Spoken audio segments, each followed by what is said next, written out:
Hello and welcome. My name is Jennifer Moore and I work at WashU as the head of data services. I'm also program faculty in international and area studies and an instructor of GIS. The data services team at WashU support faculty, students, staff, and affiliated researchers in data analysis, curation, literacy management, visualization, and GIS, or Geographic Information Systems. On behalf of the WashU Alumni Association, I'm excited to welcome you to Why Data Matters Now More Than Ever with WashU alumnus Randy Bean. Before we begin, I'd like to explain the format of today's session. You will only hear and see myself and Randy. The webinar will last an hour. Following the featured presentation, we'll have time for questions, and we encourage you to participate by asking questions at any time during the presentation. Thank you to those of you who have submitted questions with your registration. During the Q&A session, we will try to get to as many questions as possible. This webinar is being recorded and will be posted on the Alumni Association YouTube channel following the event. Now, it's my pleasure to introduce and welcome Randy Bean. Randy is a 1978 graduate of Washington University in St. Louis and currently sits on the National Council for the College of Arts and Sciences. He's also co-chair of the James Merrill House, an internationally recognized Writers in Residence program based in Stonington, Connecticut. An industry thought leader, author, and speaker in the field of data-driven business leadership, Randy Bean is known for his frequent columns in Forbes, Harvard Business Review, MIT Sloan Management Review, and the Wall Street Journal. He's the author of Fail Fast, Learn Faster, Lessons in Data-Driven Leadership in an Age of Disruption, Big Data, and Artificial Intelligence, or AI, and CEO of New Vantage Partners, a strategic advisory firm he founded in 2001. Please welcome me in joining Randy Bean.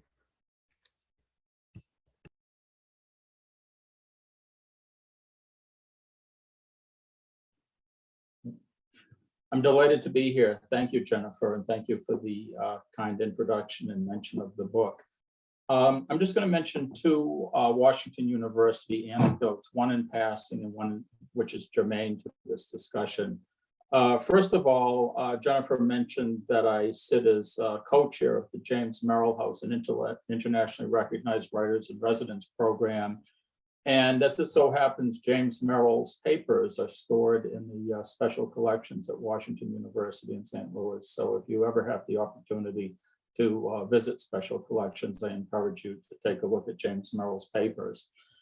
One other anecdote which is relevant to this discussion today and is actually alluded to in the final chapter of the book.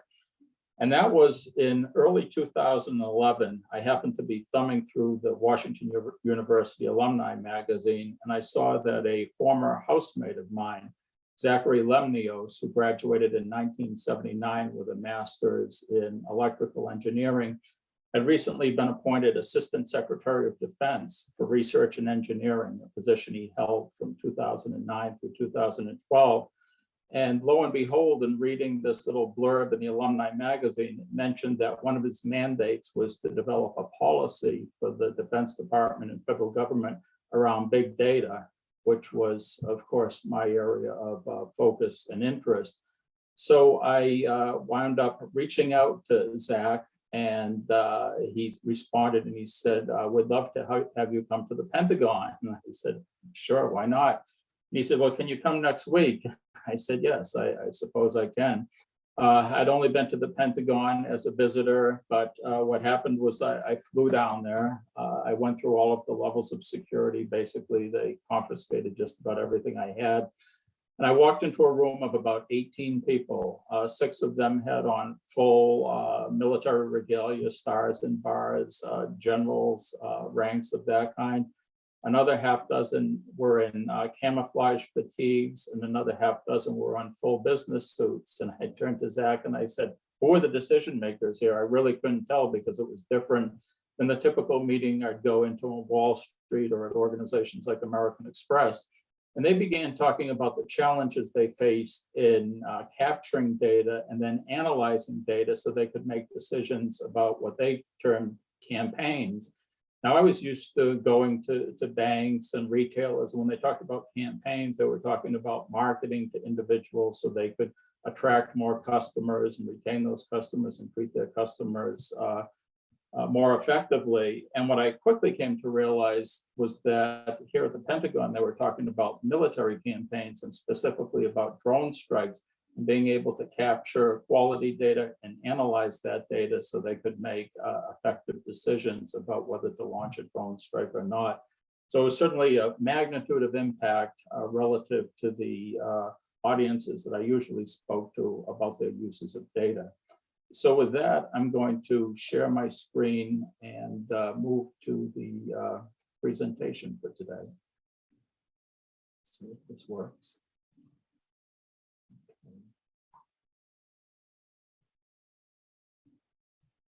Okay. So as mentioned, Randy Bean, and the presentation today is on why data matters now more than ever. And I'm going to speak to you a little bit about both the topic and the process. So I'm going to begin by reading from the very first sentence, essentially, of the book, because this really frames the argument or the thesis of the book. The world is in a race to become data-driven, now more than ever. The warp speed effort to organize scientific and epidemiological data from across the globe in a heroic effort to find a COVID-19 vaccine has illustrated the urgency and existential nature of this quest. We need data, science, facts, knowledge, and insight to make informed, wise, and critical decisions. Now more than ever, data matters, and having good data matters tremendously. So that's really the central premise of this book, that we live in an age where we're inundated with data. The COVID-19 situation over the past year, average person started looking at positivity rates, trying to look at the data to analyze what it meant for them. So it's gone from a backroom activity that data scientists were focusing on to something that everybody cares about and should matter to everyone. And that's part of the point of this slide, the relevance of data. It's touching all walks of life. It's impacting our daily lives. I have on the screen here a COVID-19 dashboard, several other, there's a political campaign, data analysis.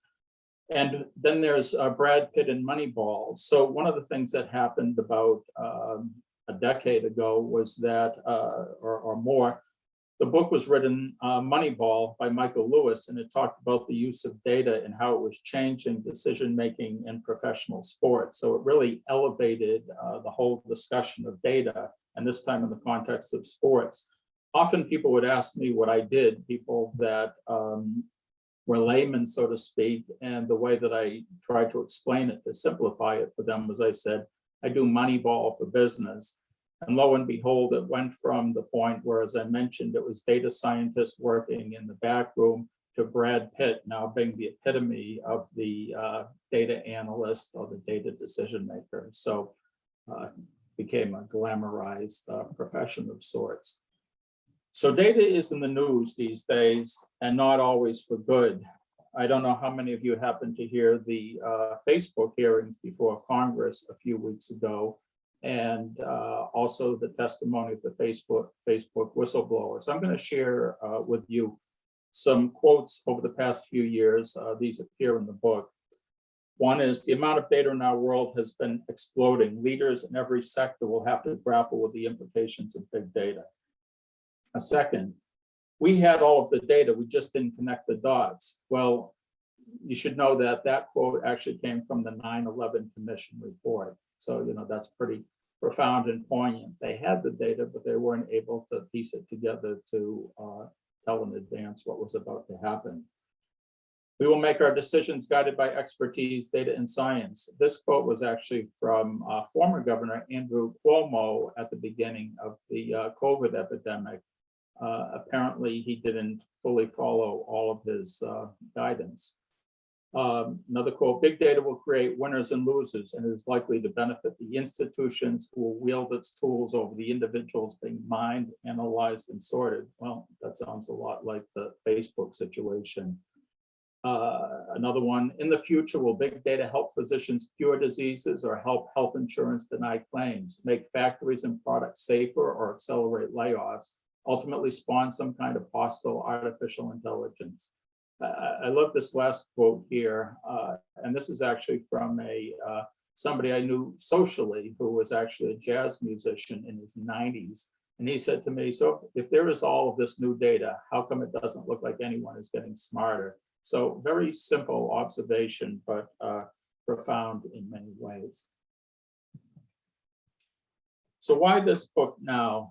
Well, when I embarked on writing it, which was just about a year ago at this time, it was right around the Thanksgiving holidays. It was the second COVID-19 winter. I was anticipating a long, dark, and cold winter here in the Northeast in Boston, where I couldn't really travel anywhere. Though I studied literature and history at Washington University, I really wasn't able to write the next Moby Dick or Great Gatsby, and they say write about what you know. And I've really had a front seat to the information revolution over the 35 to 40 years of my career. I've worked as a management consultant, I've worked in the financial services industry, and worked in Silicon Valley. And I started writing about the topic of big data, starting in the Wall Street Journal in 2014, 2015. I had a monthly column for 2 years, and have carried that on at Forbes, and I contribute regularly to Harvard Business Review and MIT Sloan Review on this topic. 3 articles this year in Harvard Business Review, and every other month series in MIT Sloan Review on data, artificial intelligence, and some of the themes in this area. So the timing was right, now more than ever, and there was a sense of urgency. So what was I trying to accomplish in writing this book? One was I wanted to impart, my experience over the last generation and write a history of the information age, or the age of big data. I also want to make the book accessible to general readers who are trying to understand what is all the fuss about.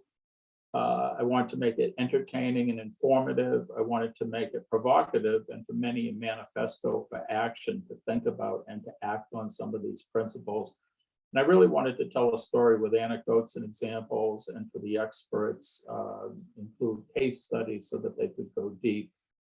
And primarily, it was also for business leaders who often don't really care about the technology. They want to understand what is the business value and how do they make decisions? How do we do it right? How do we avoid the pitfalls? So who was the intended audience for this book? As mentioned in part, there were really 4 different audiences that I was aiming to address with the book. One was CEOs or board members, so senior executives, decision makers, people that rely on data. And this can be not only CEOs within private industry, but also decision makers within government and the public sectors. So these are people that care about the value. What does the data tell us? What does it mean? But not so much about, how we get it or what are the technologies behind it. At the same time, I want to speak to industry professionals. These are practitioners, data professionals, data analysts, data scientists, data engineers, those who are working with data on a day-to-day basis and want to understand what other organizations are doing and what's working and what's not working. Third category I want to speak with was educators and students, those in universities, those in executive education programs. What can be learned? What is the opportunity for data professionals? How can universities develop a modern data curriculum? And then finally, as mentioned, general readers, laymen, help educate and understand the general public, help to educate the general public, and then help them understand what is all the fuss about and why data and why this topic matters to them. So how did I decide on the title? Well, that goes a little bit back to my studying English literature. And as I recalled, the great Irish playwright Samuel Beckett, who wrote Waiting for Godot, he had a famous saying from one of his books, ever tried, ever failed, no matter, try again, fail better. So that's really a metaphor for learning through action. how individuals and organizations, how they learn through experience, and experience entails trial and errors. And that's one of the ways that organizations innovate. Paul Saffo, the futurist, has stated failure is the foundation of innovation. John Bottega, one of the chief data officers for major banks responsible for their data initiatives, has said data is informative. Even with imperfect data, business analysts can gain insight and knowledge. The Facebook mantra has been move fast and break things. Somebody recently said it should be move fast and learn how to fix things. And Voltaire said, perfect is the enemy of good, with the point here being that we can't wait to initiate actions and to attempt initiative based on data. We can't be facing a situation of analysis paralysis. We need to try things and see what works. In the data science world, many organizations practice what is test and learn, and that is basically changing the variables to see what yields the most favorable or the most predictive results. So the idea here is really the same, and that is trying different things, see what works, learn from that experience, correct, and move forward. How did I tell the story? I developed the central themes of the book, which I'll speak about shortly, the key ideas. I used real world examples, many drawn from my writings over the years, major institutions across many industries, firms like Allstate, Charles Schwab, Anheuser-Busch, a company that originated in St. Louis, Amazon, MasterCard, JP Morgan, Chase, Bloomberg, Capital One, among others, as well as the Department of Defense that I referenced earlier. So these are great brands with great stories that others could learn from. Just an aside, I want to mention that when I went through the process of publishing a book, you get involved in a series of activities that you might not otherwise expect. And one of them was designing the book cover. And fortunately, through my involvement with the James Merrill House, Chip Kidd happens to sit on our advisory board, and Chip Kidd is most noted. He's considered to be the rock star of book designers. And most notably, he designed the cover for Jurassic Park with that famous image. So when the publisher produced these 5 sample book titles, I sent a note to Chip Kidd and said, which one would you select? And he selected the one with the red and black motif and the little bit edgy, fail fast, learn faster. So it's the book publisher, Wiley & Company, said actually it was the first time that one of their authors brought somebody like Chip Kidd to the table to choose the book cover. So, I guess you avail yourself of what's available to you. So fail fast, learn faster, lessons in data-driven leadership in an age of disruption, big data, and AI. It's a perspective on where we've been and where we are going. The foreword is written by my colleague and friend, Professor Thomas Davenport, who has written roughly 18 books in the field of data and artificial intelligence, including the classic business bestseller, Competing on Analytics, which was written about 20 years ago. So there's 10 major themes I address in the book. The first is I start with what I call a little history of big data, which is a bit of a play on words. And that was basically a summation of what's happened over the past 35 or so years. And it's interesting because the same issues that organizations were trying to address at the start of my career are really many of the same issues that organizations are trying to address today. What can our data teach us? How can we gain insights? How can we learn? How can we use our data to inform our decision-making processes? But what's happened is data has proliferated exponentially over those 35 to 40 years. At the same time, computer power has grown massively. So now, for example, where a company like American Express had to look at a sample data set to make a credit decision, now they can look at all of the data that exists that's available to them for any individual or all of their customers to make a credit decision. They can do that in basically a split second. So that's what I try to do in terms of the initial chapter, paint a history of where we've been and where we are today. The second chapter is called Think Different. It's about developing a different mindset, and I'll elaborate a little bit more on these specific chapters as we move forward. The third chapter is on data science and facts, and I try to talk about the importance of data science and facts in making informed decisions, particularly in a world today where data science and facts have been called into question, and I'll elaborate a little bit on this point. I then talk about the state of data in the corporate world today. There's an annual survey that my firm conducts each year, and of Fortune 1000 companies, and some of the data from the survey is interesting. For example, only 48.5% of Fortune 1000 companies report that they're driving innovation with data, so less than half. Only 41.2% report that they're competing on data and analytics. So, roughly only two-fifths. Only 39.3% say that they are managing data as a business asset. So over 60% say they don't. 24.4% say they forged a data culture. So that means nearly over three quarters have not. And only 24% say that they've created a data-driven organization. So over three quarters say they have not. And this is pretty remarkable considering that we've been at this for 35 to 40 years. So again, this is where I try to bring some perspective that this is not a problem solved overnight or easily.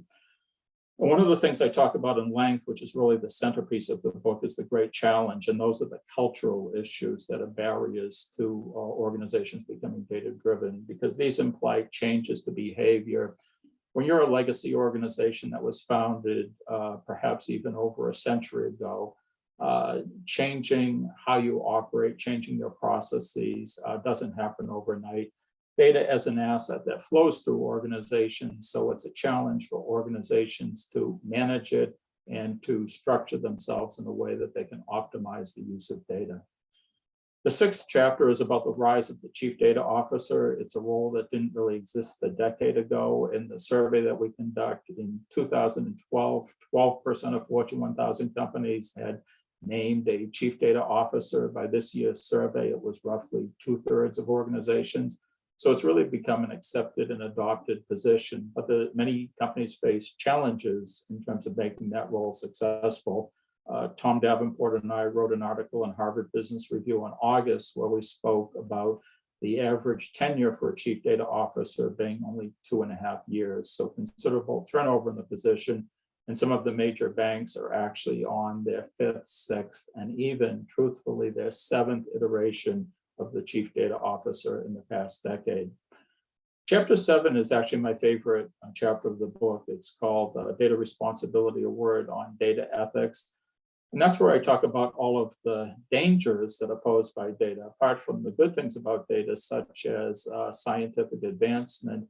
Data, if misused by a totalitarian regime, or somebody would say Facebook, can have potentially very harmful consequences.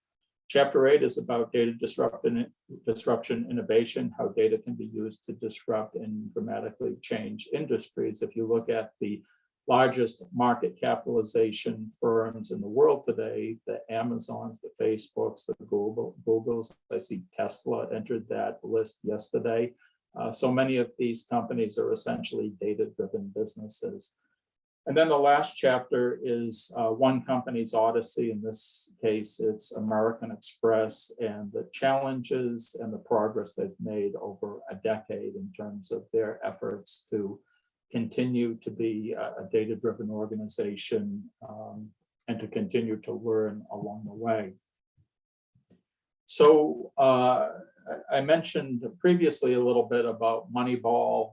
We live in a time when data is in its ascendancy. It wasn't always this way.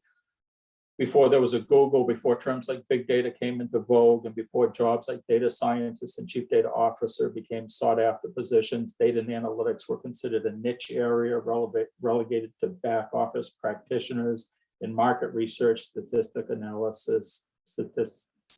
analysis, and actuarial groups. So a long way from the back office to the Brad Pitt star turn. I spoke about the change in mindset that's required, and there's this quote from the Apple Think Different marketing campaign of 1997, which I love and really summarizes the challenges that organizations face in thinking differently. So the quote goes, "Here's to the crazy ones, the misfits, the rebels, the troublemakers, the round pegs in the square holes, the ones who see things differently. They change things. They push the human race forward.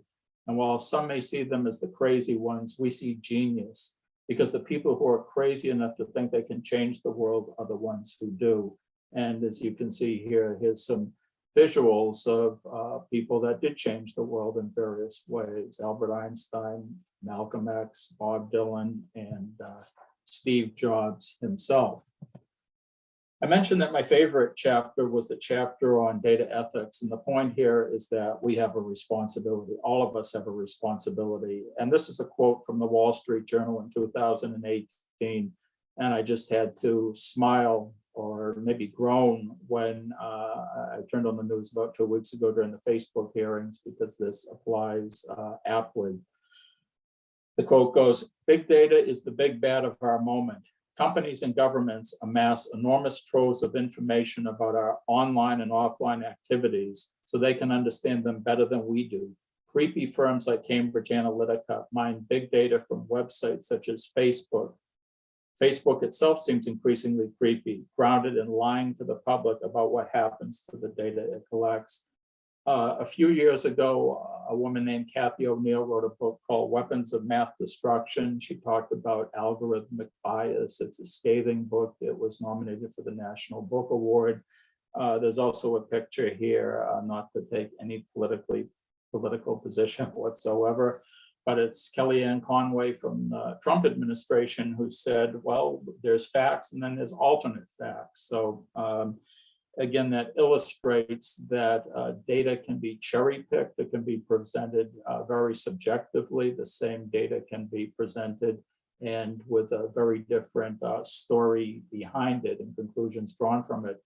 I should mention that this chapter in the book draws heavily from the work of Neil Richards from Washington University School of Law, who's done extensive work around data privacy and data ethics. And Professor Richards really opened my eyes for the first time to a lot of the issues around data privacy and data challenges. Finally, just as I move to closing, data is a journey. Becoming data driven is a journey. It's not a destination. You're never done. Often I walk into organizations, and the organizations that are most successful are the ones that are always striving for continuous improvement. They never feel they're done. They're always looking over their shoulder. They're always wondering how they can be better. And those organizations where I walk into and they say, oh, we've got it all figured out, when I hear that, I really worry about those organizations. So just a couple of quotes here. Fortune 1000 companies are rapidly coming to the realization that to compete in the 21st century, they must adapt to a new order where data-driven competitors with highly agile, data-savvy business cultures are seizing the business initiative. And then finally, a quote from Doug Cutting from Apple Computer, who states, organizations and individuals are on a data journey. It is a slow revolution, a revolution over time. Let iterative success grow and then spread. It is ultimately a process, but perfection is unachievable. It will always be a continuous journey. If you're interested in reading more in the topic, as mentioned, I write extensively in Harvard Business Review, Forbes, and MIT Sloan Review. Here's some recent articles within the past year on the challenges that organizations face in becoming data-driven, the challenges that organizations face in terms of making the chief data officer role successful, some case studies from a number of organizations that have data initiatives underway: Cigna, American Express, MasterCard, TD Bank, among others that I discuss here. Here's some of the blurbs from early praise from the book from some of the reviewers who read it in advance. Dave Edelman, Chief Marketing Officer at McKinsey and former lead of McKinsey's digital marketing practice. he called the book both inspiring and terrifying. The terrifying part is the issues around privacy and data ethics and some of the challenges that we face and need to confront there, and said it was important to read this book across C-suites and boards. Jeffrey Moore was noted for his classic book, Crossing the Chasm. He provided an anecdote, as well as Don Peppers and Martha Rogers, who wrote the classic One-to-One Future and really formulated this notion of one-to-one marketing. And Cameron Kerry from the Brookings Institution, and also the brother of 2004 presidential nominee John Kerry, writes, "Lively explores how data has become an essential element of business strategy in the 21st century." And in closing, Fail Fast, Learn Faster, it aspires to be the newest entry into the literary pantheon, as a literature major.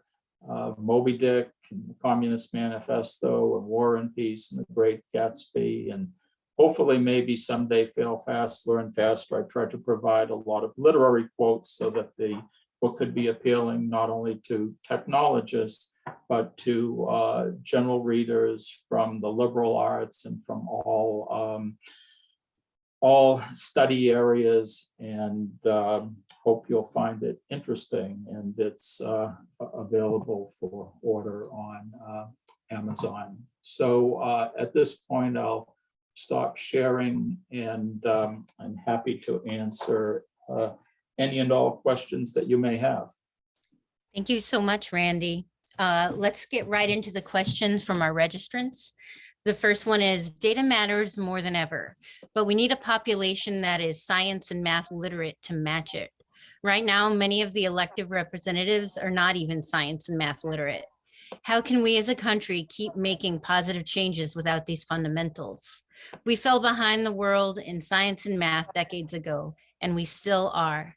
How can we address this for the benefit of the entire nation? Well, that's interesting, because I'm going to take a little bit of a contrarian perspective. So as I believe was mentioned in the introduction, I sit on the National Council for the Colleges of Arts and Sciences. So I'm a proponent of a liberal arts education. And I think so I'm going to say two things. One, and this maybe answers one of the upcoming questions as well.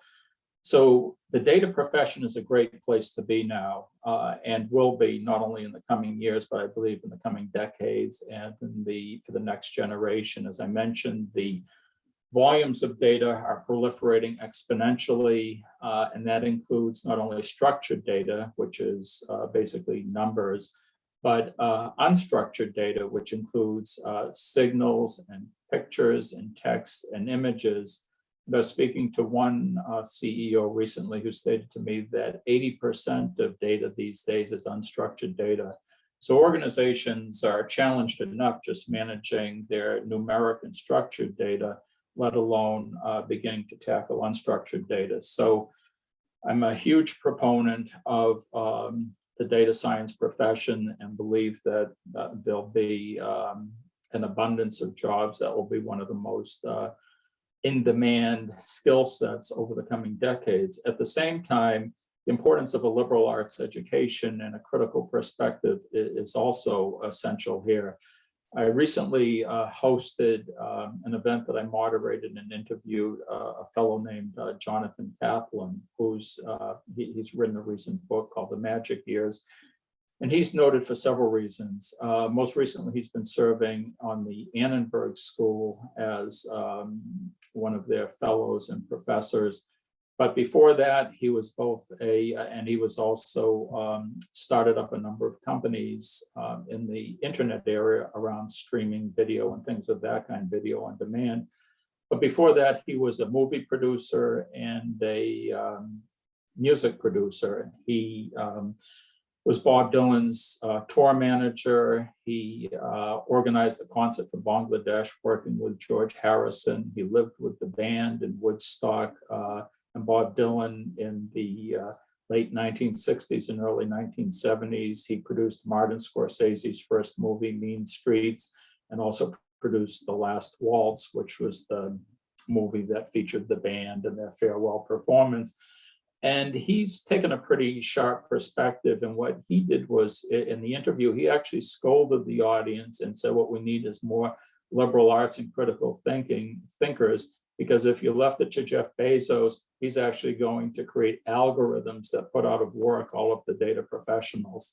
So, that's not going to happen overnight, but it does point to the importance of also bringing critical thinking to bear, because programmatic skills, data science skills, they can be turned into algorithms. So huge demand, but also it requires multiple skills.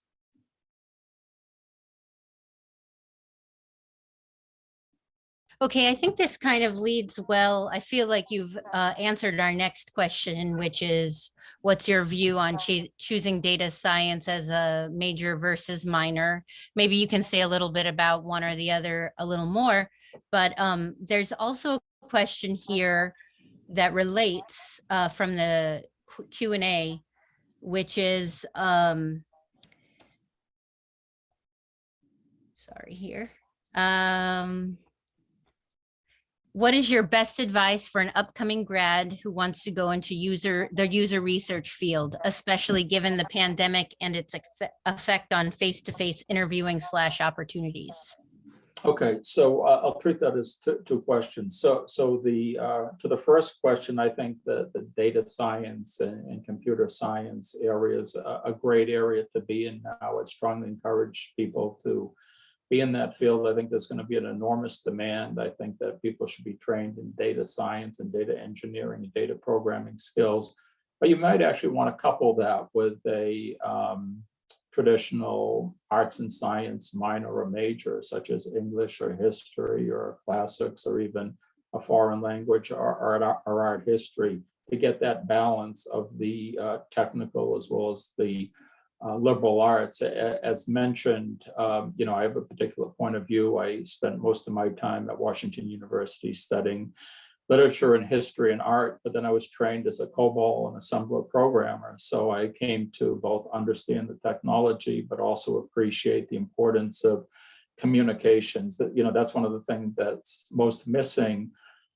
And one of the biggest challenges that face organizations today is often you have technologists or data scientists that speak in the lingo of the data science and technology profession, and the business executives find it very hard to understand. So as a consequence, they get frustrated, they go their own directions, and the more that everyone can speak the same language, speak in common business terms, speak in plain English, in language that everyone can understand, the better.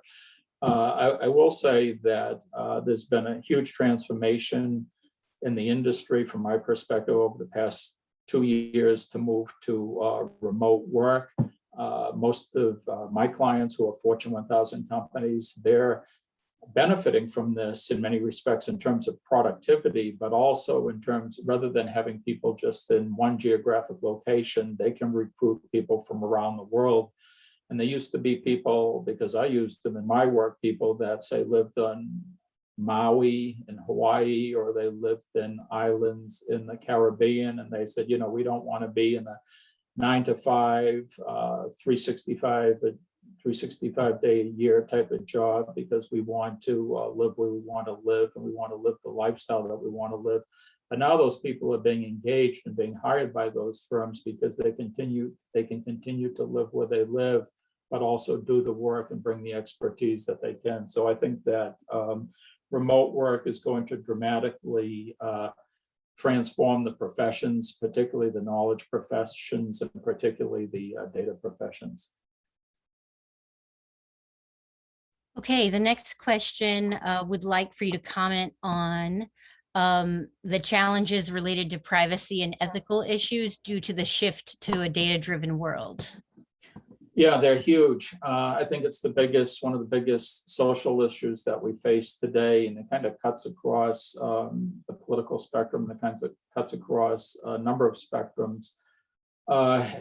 In Congress now, there's there's initiatives to look at what are the best ways to potentially regulate the big tech companies who have been largely immune to regulation. A few years ago, I remember that Amazon was looking at potentially acquiring Capital One. Capital One is the most innovative and data-driven firm in financial services, because it was really a series of, or a small group of data and analytics folks that started looking at how those algorithms could be brought to the credit card business to serve underserved markets, so to create more efficiency in credit cards.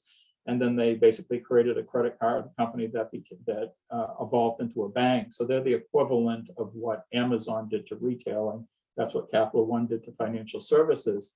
So it was only made sense that Amazon, as they thought about branching out potentially into financial services, might look at acquiring a company like Capital One, until they realized that that would make them subject to all of the regulations that financial services firms are subject to currently, which are vast and significant.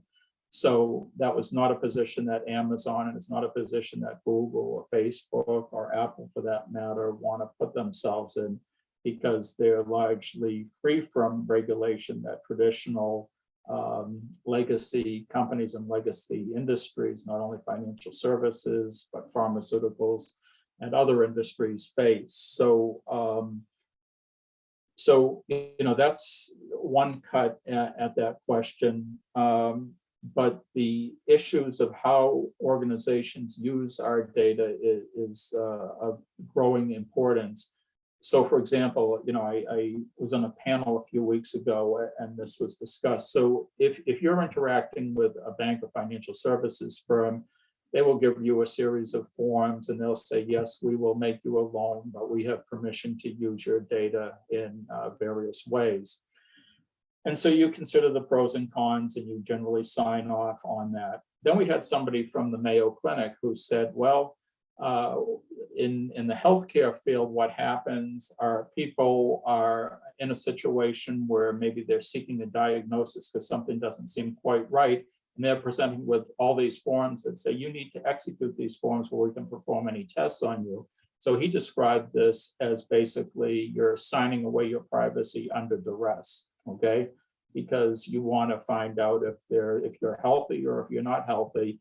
And in order to be able to proceed to the next stage, you have to sign these forms. And these forms also provide certain provisions of how data might be used. And then there's the extreme example of Facebook, for example, and Neil Richards could speak in much more detail about this.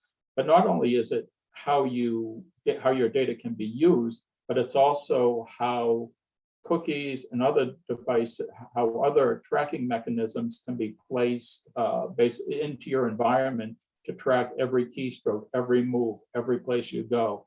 So this notion of privacy or that doesn't really exist anymore. Basically, everybody or companies of that kind know everything about you. When you walk down the street, your visual image is taken scores of times, if not hundreds of times, in video cameras. It's virtually impossible to disappear these days. So all of these are a consequence of the proliferation of data, the proliferation of social media, and all of this has really evolved in a unregulated, unstructured environment. And if you look at the Cambridge Analytica issue and how this information was used in political campaigns, it just points to the potential dangers when data is used in a malicious fashion.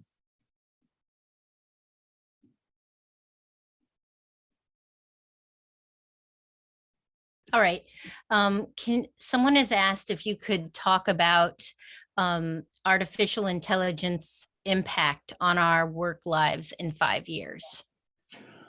Yeah, that's a great question. The short answer is precisely what the impact will be is unknown, but that there will be an impact is certain.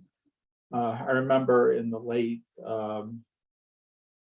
1990s into the early 2000s, the internet appeared. I remember when it was called the information superhighway. And the idea at the time, or the venture capitalists said, oh, the internet is going to change everything about everything that we do, and it's going to happen instantaneously. Well, the reality is it didn't happen instantaneously, but ultimately it did happen. And now the digital channel is the way that many or most of us engage in so many of the activities that we do, whether it's purchasing books, purchasing clothes, buying tickets to events, whatever the case may be. So the digital channel did emerge as the primary channel of customer interaction. And in the same way, AI and the embedding of algorithms will become more and more prevalent in terms of buying decisions and product decisions, next product to buy, whether it's financial products, whether it's clothing products. You know, every time you go on and say you go on Google and you type something in, and then all of a sudden you get all these offers that relate to things that you're interested in. Well, of course, that's because this information is being tracked and the algorithms are organizing it to present things that you're most likely to be interested in and buying. So the convenience aspect is that AI is being used to present things that interest you. The other side of that is this information is all being captured into a repository of everything that you read, the sites that you visit, what you click on. All of this is being recorded. I think it was Neil Richards who talked to me about the Alexa devices of Amazon, and how one of the notions was Alexa could be used as an alarm clock and put in your bedroom, but basically Alexa also listens and records everything that it hears as well that's triggered. So you don't have to go far to extrapolate how something like that could be potentially misused or presents an invasion of privacy.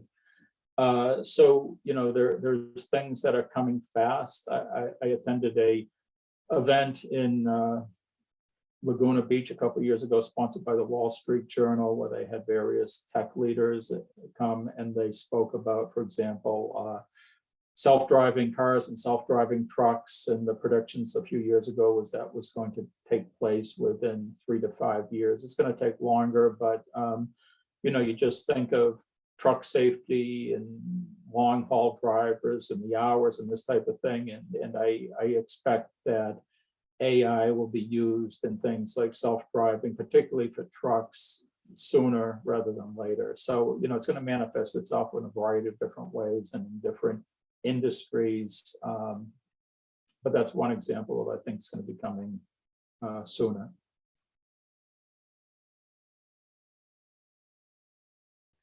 So someone's asking if you could give advice on how the public sector can adopt the best practices from your book.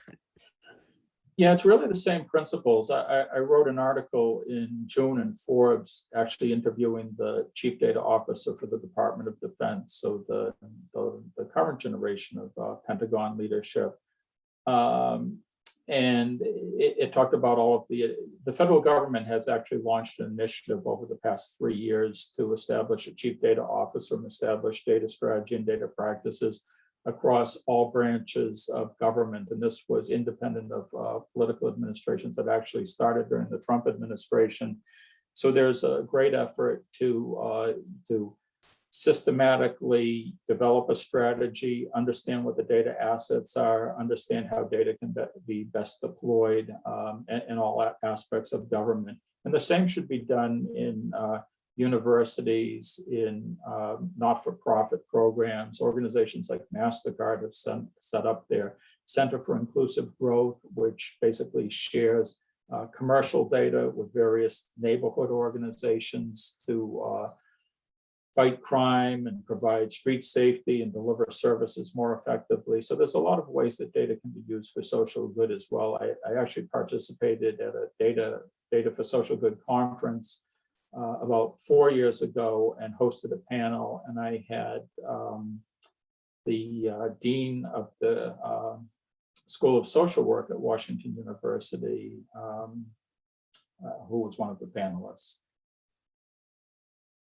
All right. Now, This person is asking if you believe that business leaders today are equipped to understand the technology they need to gather, manage, and analyze the massive amounts of data to help their business. And if they, or if they even need to do that, can they just outsource it to someone else to do it for them?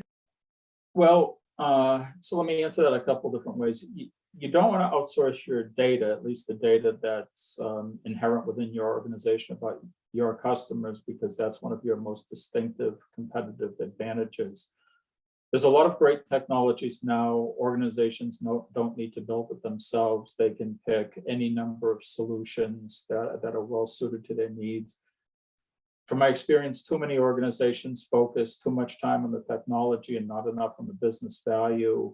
We spend a lot of time counseling organizations to identify what are the key business questions that they need to ask that generate the most critical business value for their organizations, develop what's called business use cases, and use that going backwards to identify what data elements that you need to make your decisions, and then what technology solutions will best deliver the data that you need in a timely and efficient fashion. So technology is critical to the success, but organizations need to be careful not to let the tail wag the dog. They need to start with business value and what are the key questions that need to be answered, and then back into the technology that best enables this. And so business leaders themselves don't have to be technology experts, but they do have to understand what it is that they need to answer, and they need to be sufficiently conversant and work with data leaders and technology leaders to understand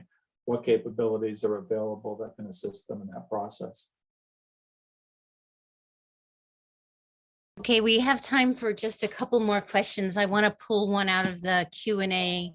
Can you comment on the difference between big data and deep data? Well, I've heard of deep learning. So, big data is a generalized term that refers to basically data large and small, structured and unstructured. It's a term that captured the zeitgeist, so to speak. People wrote and spoke about data for years and years, but when big data was first coined around the time of 2010, 11, 12, all of a sudden it captured the imagination, because there was this idea that data was now big and was important, and so it elevated the discussion. It elevated the awareness at the board level and the CEO level. So big data is used more as a metaphorical or general term that captures all categories of data.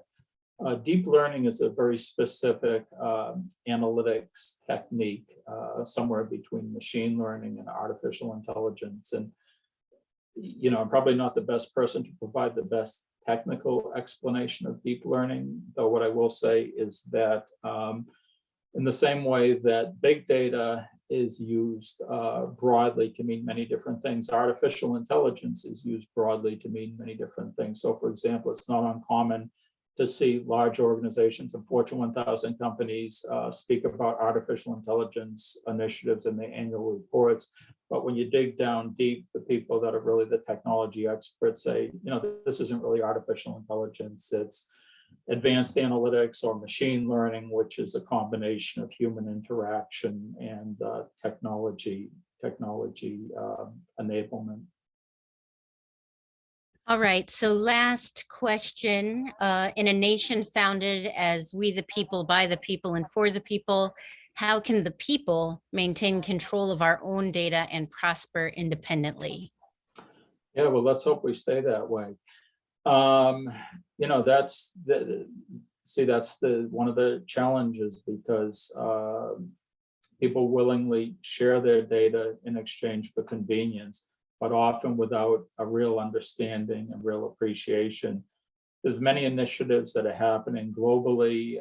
There's the GDPR initiative that was established, General Data Protection Regulation, that was established in Europe. There's the CCPA, I believe it is, California, or maybe the initials are different, but California has a data privacy initiative. There's a number of initiatives in an exploratory stage in terms of creating GDPR type of equivalents in the US. There's been, a significant amount of resistance because of the notion, that we're free and we're individuals. So it's going to be a complex topic that, buffers against these issues of individual privacy and, what are individual rights and what are the trade-offs. So we actually have time for one more, and I'm going to pull one more from the chat. They ask, healthcare organizations say about 80% of the work right now is spent cleaning the data. And I know you specifically talk about this in your book. Lots of organizations brag about their data set, but no one seems to have cornered the market. Is the data really the value or the analytics? How does a data owner gain durable advantage? Yeah, well, that ties back to the opening, because when I was invited to the Pentagon, what they said to me, they said, well, we invited you here because we'd like to learn from the best practices of private industry in the Fortune 1000, because we have a major problem, and that is we're spending 80% of our time cleaning the data, and it only leaves us 20% of our time to analyze the data, and we don't have the time to do that, particularly when we have to execute these campaigns. So what can we learn from private industry? And I laughed and I said, well, it's the same issue in private industry. It's the challenge with data and data quality and issues of data health. And that is that, there are standards being developed for how you capture data, but often sometimes it's the lowest paid workers that are the front lines that capture data. So you can find, information that's captured inaccurately. And so there's a lot of work that's done just to clean up data, and there's tools and technologies many good tools and technologies that help automate this process so that data users can look through and say like right, wrong, or they can provide algorithms that say, if you see this, it should be corrected to such and such. But it is the big challenge in making organizations data-driven, overcoming that hurdle of data quality and data preparation. Unfortunately, we are going to have to stop there. Thank you so much, Randy, for your participation today. And thank you everyone for coming. We look forward to see you again in future programs offered by Alumni and Development, and encourage you to check out Fail Fast, Learn Faster, Lessons in Data-Driven Leadership in an Age of Disruption, Big Data and AI. If you had a question for Randy that we didn't get to, he has very generously offered to attempt to address your question in writing, and we'll let you know how to get your hands on that. Also, this recording will be made available later, and then you'll get a survey following this event to give your feedback. So again, we really appreciate you being here. We very much appreciate Randy for speaking to us on this fascinating topic. Thank you all. Thank you, Jennifer. It was a pleasure. Thank you, everyone. Nice to meet you.